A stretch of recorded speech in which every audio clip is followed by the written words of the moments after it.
निश्चिंत भाव में आपण मैंने देखुवे जो भाव में 8 मास भितर भारतीय जनता पार्टी सरकार डबल इंजिन सरकार किभली महिला मानक ऊपर अत्याचार एवं उत्पीड़न एवं गणधर्षण बढ़िबारे लगी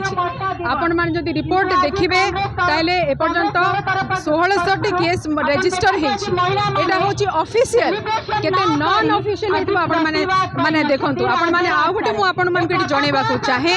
कि जेते बेले हमर महामहिम राष्ट्रपति जे कि मयूरभंज जिल्ला रु आछंती तांकरी ग्राम रे गोटे नाबालिका को माने गण दुष्कर्म करा हेछि सेहि बड़ी बहुत केस अछि आपण माने देखिथिबे कि हमर जाजपुर जिल्लार बरीठारे मध्ये एवं मालकानगिरी जिल्लार चित्रकोंडारे मध्ये जणे नाबालिका गर्भवती होती तो एभली अत्याचार बढ़ी बढ़ी चली तो आम सरकार को पचारिया को चाहूँ जी सुभद्रा कथा कहते सुभद्रा योजना कथा कहते से सुभद्रा मान को सुरक्षा देवारे आज असमर्थ कहीं आम से आज आम महिला दिवस को आज एक महिला गोटे कला दिवस रूपे आम आज पालन कर धन्यवाद। दाबी निश्चित भाव में जेभली आम आमर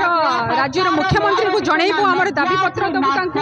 एवं निश्चित भाव में महिला मान सुरक्षा प्रति आपण मैंने देखिथिबे आमर कांग्रेस दल गोटे फैक्ट फाइंडिंग टीम एपर्यंत आमर कर सारी